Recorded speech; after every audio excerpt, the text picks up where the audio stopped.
Hey everyone, before we begin, I just want to give a quick shout out for my online shop. You can go to www.adakai-tcg.com to check out all the latest custom cards that I've been working on for the One Piece card game. I do both custom leaders and Dawn sets as well. In particular, I want to feature the newest Dawn set that I re-released. It is the Luffy Will Be King, where each Straw Hat is proclaiming that Luffy will be king of the pirates. And so this will be a made to order as well, so there will be a limited time this will be in production.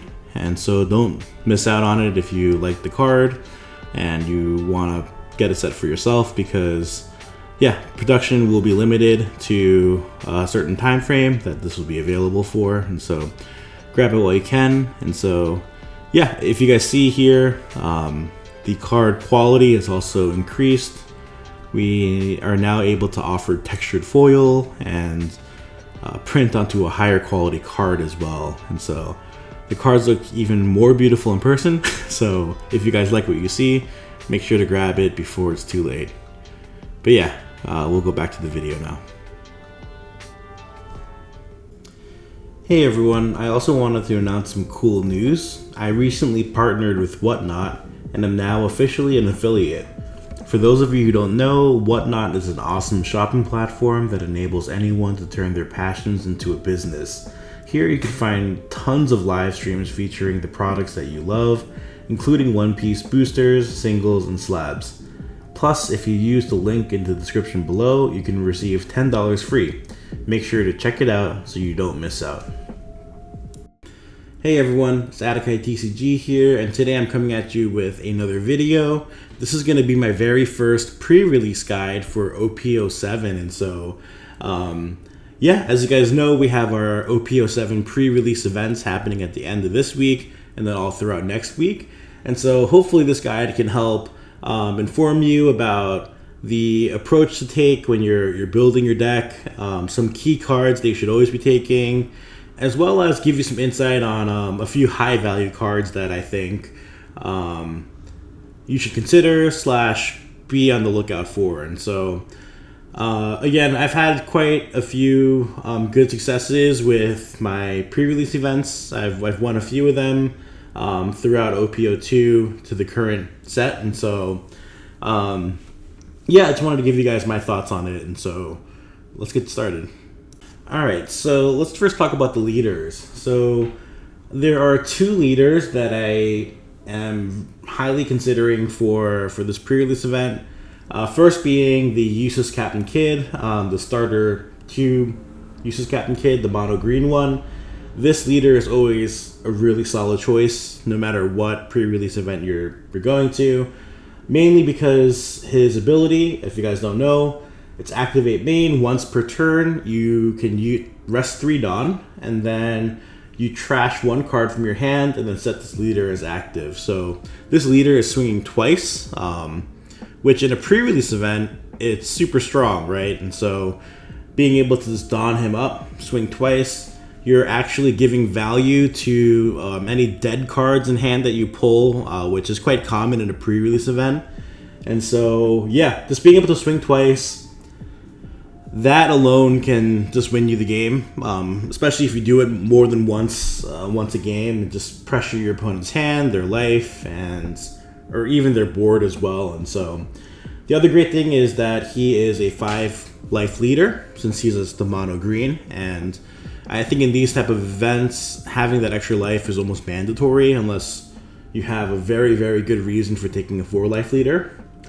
But then what also kind of plays into this set is he's a supernova tag, and so there are quite a few cards in this set that require your leader to have a supernova's tag in it, and so to gain some sort of effect. And so him being a supernova's is just fantastic too, because you'll be able to utilize those cards. I would normally say probably always go with Kid, but there is a new contender that came into the scene from OP07, which you can definitely consider taking. It's Jewelry Bonnie. So if you guys don't know, she's a 5k power leader with a special attribute.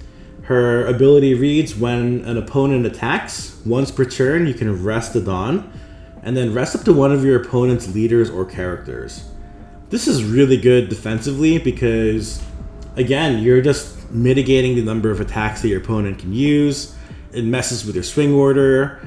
If they have a blocker, you can rest their blocker as well to set up for the next turn. So it's a really versatile ability that I do think will be a contender for the pre-release events from that going on from this point. And so, again, she's a mono green leader, meaning that she'll have 5 life. And also importantly for this set, is she is also a supernova, and so she'll be able to take advantage of those cards that require a supernova leader. And so, really, really cool card. I'd say if you pull it and you want to try it, you can't really go wrong with it. Only thing that's a little bit of a drawback is you're not going to be playing on curve, unless you have an Uruj, but I'll talk about that card in the future. But again, yeah, having to keep that 1 Dawn up to utilize this ability on your opponent's turn means that you'll be playing 1 Dawn down on your curve unless you see an Arouge, which allows you to set your Dawn as active again if you have a Supernova leader. So, yeah, again, another really strong card. But yeah, those 2 are probably my top picks. But if neither float your boat, I will say you can consider these 3 leaders as well.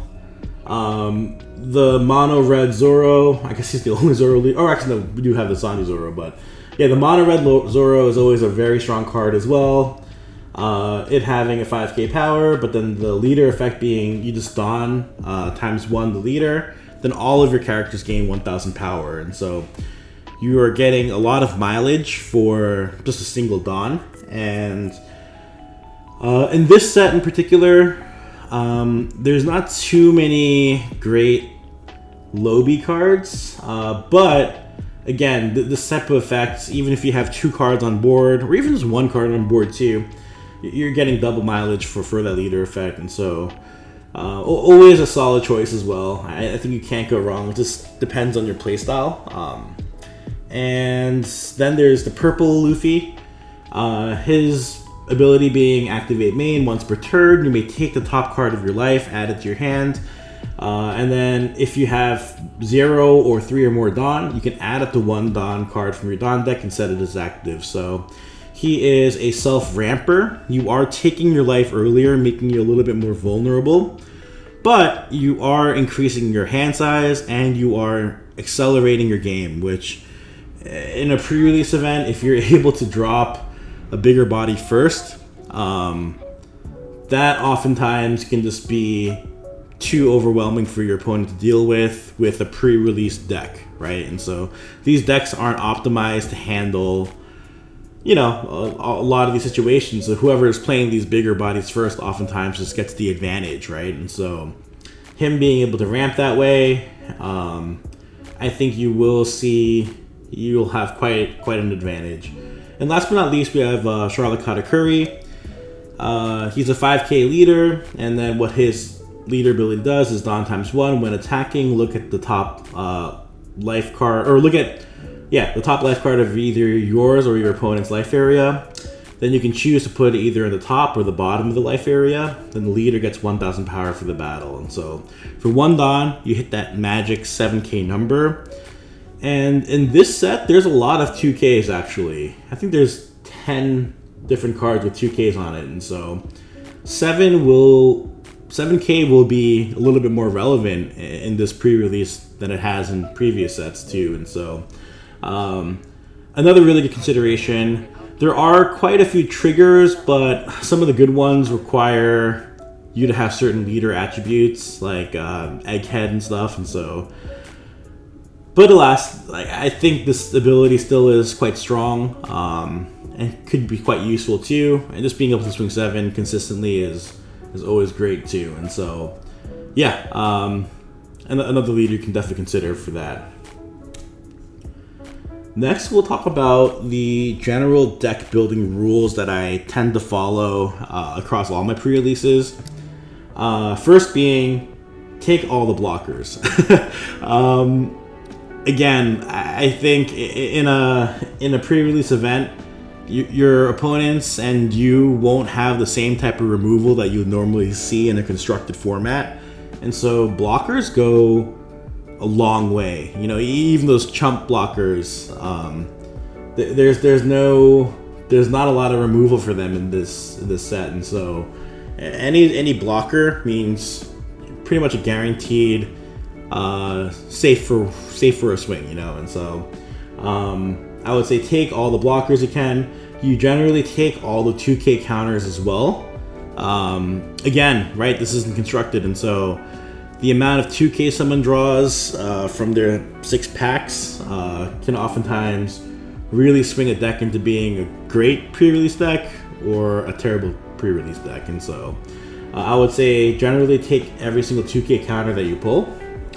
The third rule, and this one is something that I've had a lot of success with in the past, but I end up taking most of my top-end vanilla cards.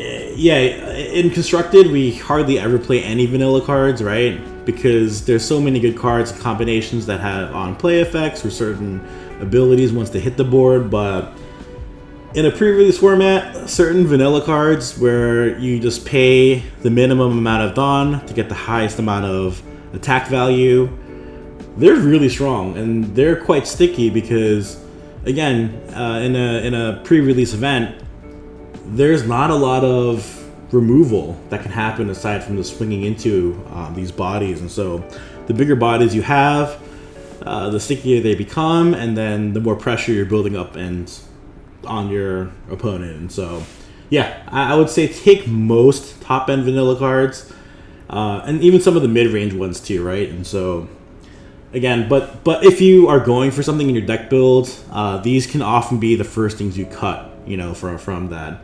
And so and then the last two are more specific for OP07's release event. So I would say rule number 4, you take all the SPs. So if you don't know, in every set they've been releasing SPs, which are like these special art cards from older sets, and so they're just re-releasing them with new art. In this particular set, we'll go over all of them, but you want to take every SP that you pull except the Ezo. The Ezo is going to be useless because you're not going to be able to search anything from it. But every other SP that they have in this set is very, very good. And so take all the SP cards minus Ezo. That's another rule you can follow. And then the last rule is take most of the high value cards. So I'm going to be talking about at the end of this video some high value cards to consider. Again, your playstyle will play into this, and depending on how good your pulls are, we'll play into this as well. But yeah, please consider taking most of the high value cards that I point out. If you follow these rules, you should get a pretty good deck.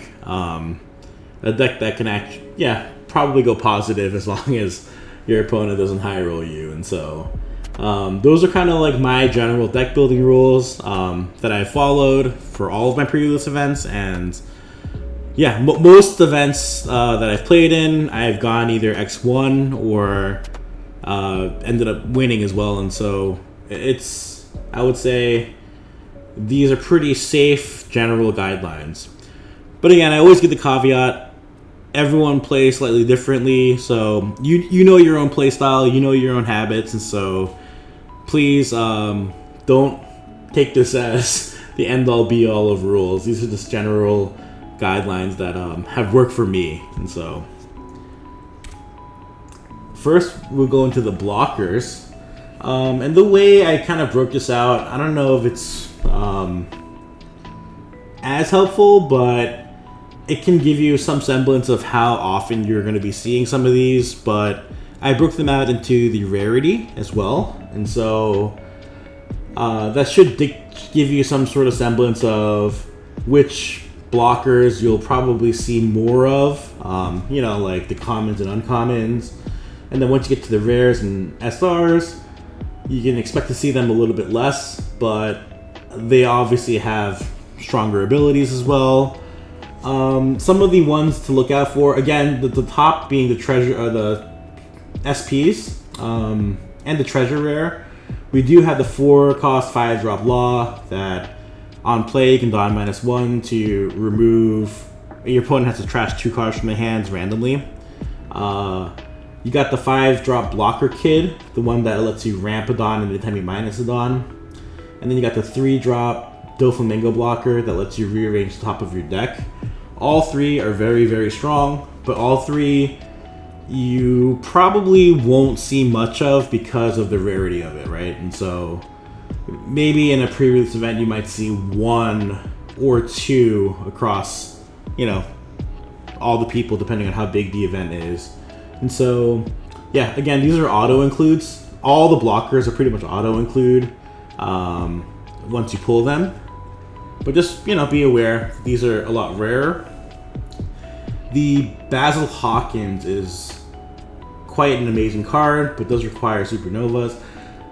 This card, he has to be removed twice, right? So once he's KO'd or removed once, he can rest one of your opponent's characters, which is fantastic and very on theme. So just be cognizant of this. This card is going to be very sticky, and if it has to be played with a supernova, but again, once it is, it's going to be quite a menace. So definitely be on the lookout for this card. Just know what it does, and yeah, just you're gonna have to find a way to play around it. You got the Sanji here as well. If you guys don't know, the Sanji becomes 3 costs cheaper, and it is also a 2K, which is great. But it becomes 3 costs cheaper when you have less Don than your opponent, I believe. And so another really strong staple blocker. And so just be on the lookout for that. But these 2 are SRs, and so again, you will be seeing some of them, but not as frequently as some of the other cards you're going to be seeing down here. And so the other notable one is Erouge, the monk with the angel wings here. With a Supernovas card, he's able to set 1 Don back as active, and so this combos really well with the new Jewelry Bounty Leader. So just be on the lookout for that. If he's on the board, he becomes a very high priority for you to kill, or otherwise that Bounty is going to keep getting extra value from that extra Don, being able to rest one of your characters or leader cards. And so, you know, honestly, if you pull more than 1 Erouge, I would really consider playing Bonnie, right? Just because this effect combos so well with her ability. You're able to still play on curve then, and then this body just becomes a very sticky blocker because you probably won't allow your opponent to swing into it, right? And so really good card. I would say take note of that one. But yeah, again, blockers, you're generally going to take every single blocker that you pull. Next, the 2K counters. So again, I broke them out by rarity, and so you can see what you're most likely going to get from the commons and uncommons, but then you'll see up here what you're less likely to get. But again, you're going to be taking every single 2K counter regardless of their abilities, because that defensive power is just too good to pass up in a pre-release format. And so yeah, please take all your 2K counters. Even if their on-play ability suck, it's okay. Just use it for counter. So some notable vanilla cards. So this set surprisingly doesn't have too many vanilla cards, but I pulled some ones that you may want to consider taking. You got your 4-cost 6K stat lines, and then your 6-cost 8K stat lines. These cards are generally just strong to play on curve, and will be a little bit stickier because it will cause your opponent to have to commit Dawn to their leader and to swing into it. Otherwise, using a higher cost character with a higher power to swing into it, which is good value for you. And so, yeah, I would say definitely consider taking these. And the 6K stat line was really great in the previous pre-releases, but due to the high number of 2Ks and a lot of them being, common and uncommon to pull, I would honestly say maybe attaching the Dawn and swinging the 7 may end up having higher value in this set in particular, just because your opponent will have more 2Ks, right? And so we'll definitely consider that. But again, these are just some solid cards that you can just play on curve, bodies that you can have that will just force your opponent to be pressured and have them find a way to deal with it. And so yeah, I would definitely consider taking these cards in your deck if the space allows it. And yeah, we'll talk about the SP cards. So aside from the blockers that we mentioned before, these are the remaining ones that we have. And so the first being the 8 cost Isho. Just another great card, 8 cost, 9k body. The reason why we'd consider taking this though is its on play effect, where if your opponent has 6 or more cards, they have to trash 2 randomly from their hand. Anytime you're able to mitigate your opponent's hand size, it'll make that game swing just way more into your favor, especially in a pre-release event where, again, we don't have much card draw or hand replenishment, right? And so this is going to have very, very high value for the pre-release event, so definitely consider that. You have the 2-drop Banish Nami, on play. You give your leader ability Banish, and so another fantastic card. It does have a 1k counter on it as well, so it's not going to be dead in your hand. But again, same concept. Anytime you're denying your opponent ability to increase their hand size, you are gaining the advantage. And so definitely an auto include in my book. And the last being the 3 cost 5k Okiku from set 1.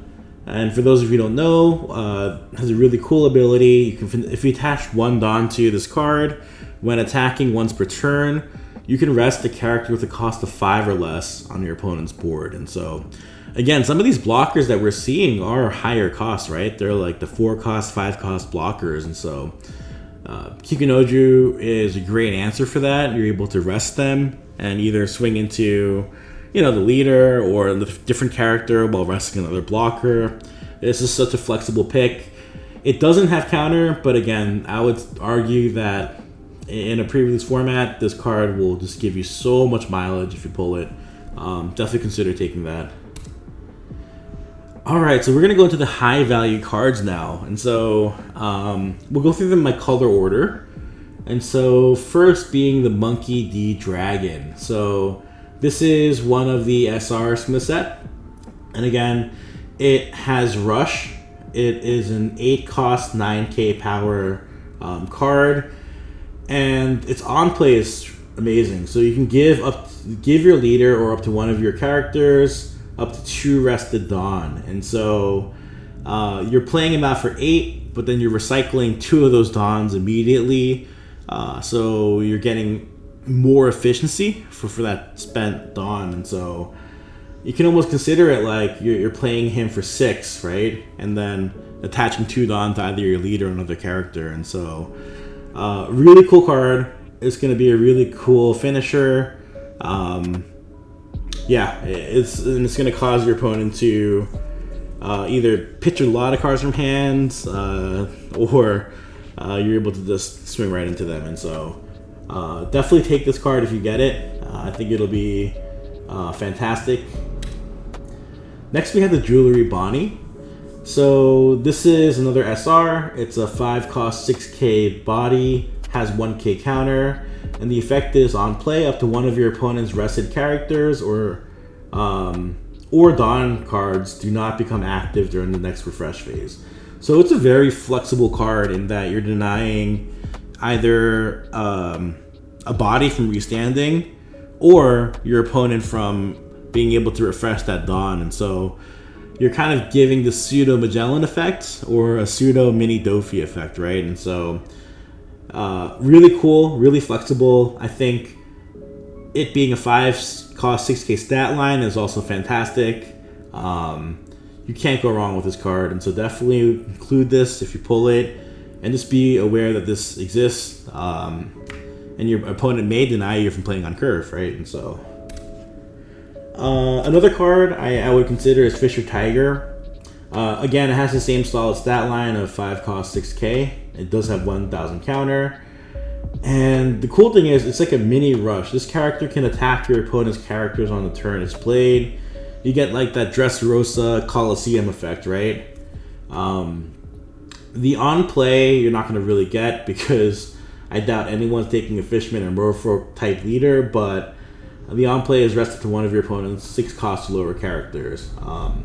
But yeah, it being able to attack your opponent's characters when the turn is played will help you swing a tempo back into your favor, on the board side. And so it's like this pseudo rush if you need to clear the board a little bit. And so definitely consider taking this card as well. From the blue side, this is a Dracula Mihawk. It's an 8 cost 10k power, which is a very vanilla stat line. It doesn't have any counter, but on play you can draw a card.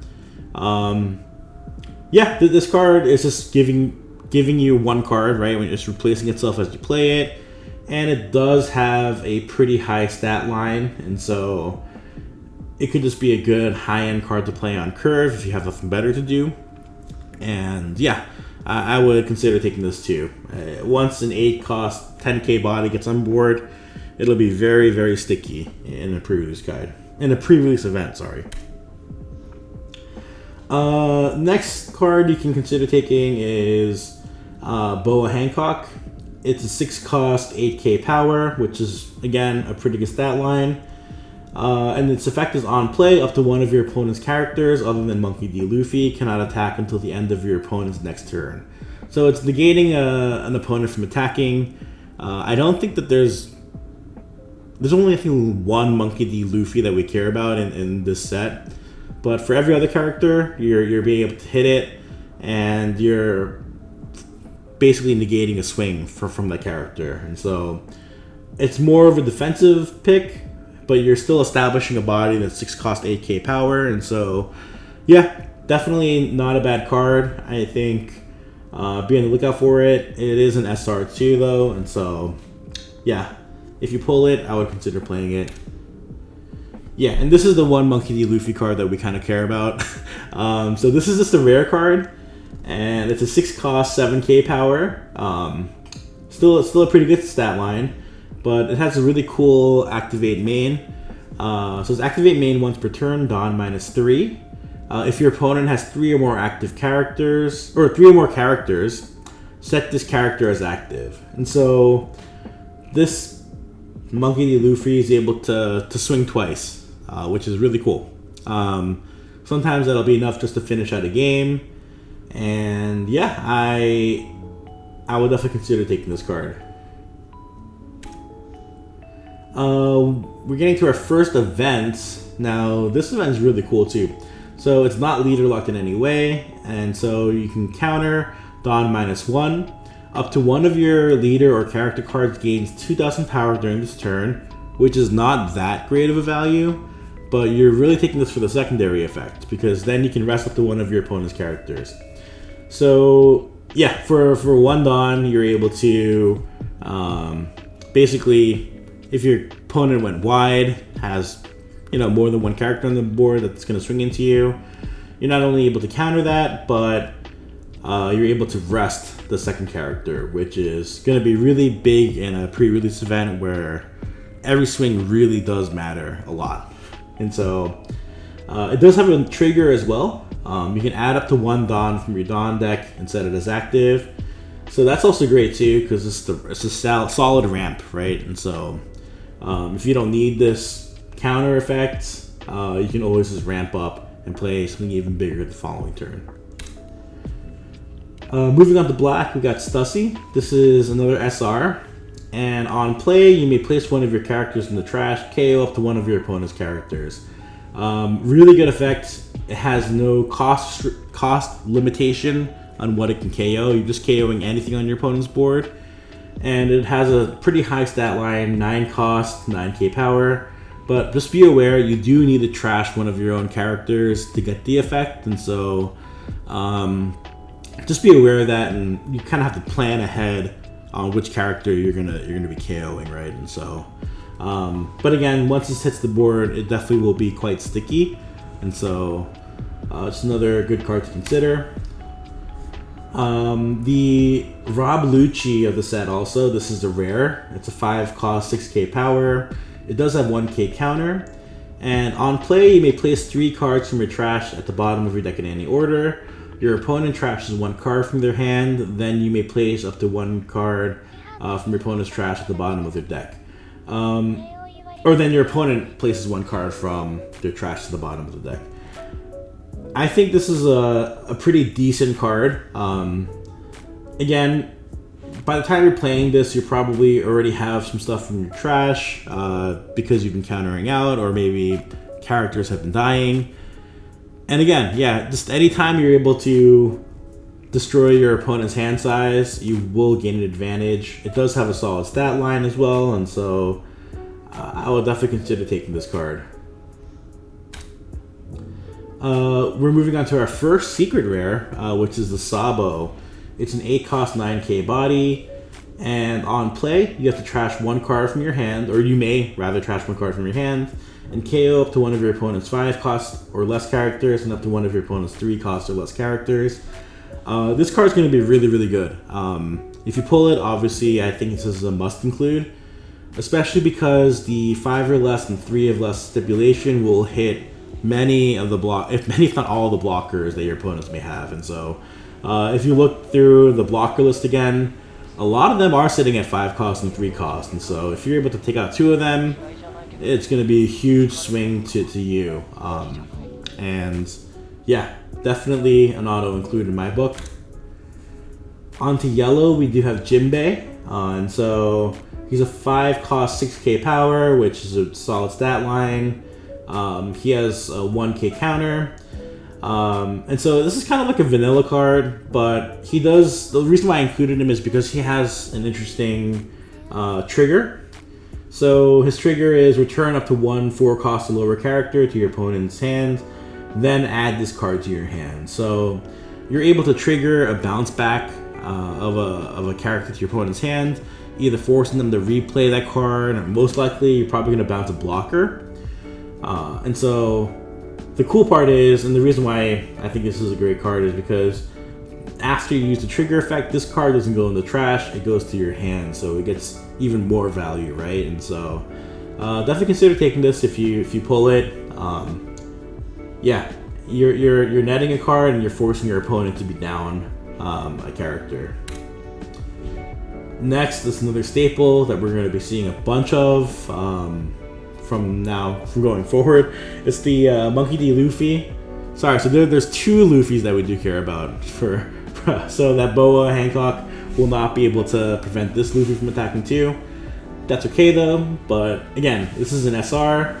It's a 5 cost 6k power with 1k counter, and then it has an activate main. You can place this character in your trash if you have 2 or less cards, or 2 or less life, sorry. You can KO up to one of your opponent's characters with a cost of 4 or less, then draw 1 card. It also has a trigger of KOing one of your opponent's characters with a cost of 4 or less, so it kind of acts like a little bit weaker of a Thunderbolt. But yeah, this is just this really solid card, right? Because you're able to establish a 5 cost 6k body on the board. You can swing with it, and then if you need to, you can always choose to trash it after you swing, and then you replace itself by drawing a card. And so ton of value with this card, right? And I would say definitely auto include. Just be aware that this exists. And so yeah, this event is also really cool too. It's called Blaze Slice. It's a 1 cost event, and you can activate it either as your main or as a counter, but up to one of your leader or character cards gains 1000 power during the turn, meaning that it'll remain at that power. But the other cool effect is if your opponent has 2 or less life cards, you can rest one of your opponent's characters with a cost of 4 or less. And so this is just another way for you to deal with either incoming attacks, or, like I said, we're in a very blocker heavy meta. This will be a way for you to deal with the blockers so that on the crackback, right, you can just swing right, either to the blocker or to the opponent's face, right? And so it does have a trigger too. This trigger is rest up to one of your opponent's characters with a cost of 4 or less, which will definitely come in relevant for this pre-release event. And last but not least, we do have Portgas the Ace. He is the other secret rare. He does cost 10 Dawn to play, but he is at a 10k stat line. And on play, you may add up to 1 card from the top of your deck to the top of your life cards. Then, if you have 2 or less life cards, this character gains Rush during this turn, meaning that he's able to just swing right as he's played. And so, by the time we're at 10 Dawn, we probably will be at 1 or 2 life. If you need him to be a Rush, you don't need to add the life into the top of your... you don't have to add the card to the top of your life if you're sitting at 2, since it has the up to clause. But again, if you don't need the Rush, you can just play him out, get a life, and he's just this really big body. If you do need the Rush and you're at 2 life, you just play him out, swing with him, choose not to take that life. So he's another flexible card, but again, you probably will most of the time end up taking or adding the life to your life. But yeah, just another really high value card. We'll probably be seeing this in a lot of yellow decks going forward too. But yeah, that's all that I have for this video. Please let me know in the comments below if there's cards that I've missed that you guys think that should be considered being taken. I didn't go through the 2Ks and the blockers as the cards because I just put them in as auto includes. But yeah, I'm really interested to hear some of the other tech options that you guys have gone over and maybe have tested with too that could be really good. These are just kind of the ones that I saw and I really liked. And so yeah, as per usual, like, comment, subscribe. Really do appreciate you guys and the support you guys have been giving over the last couple of weeks. And so hoping to bring you guys some more videos like this too. Let me know how you guys pre-release goes. Catch you later.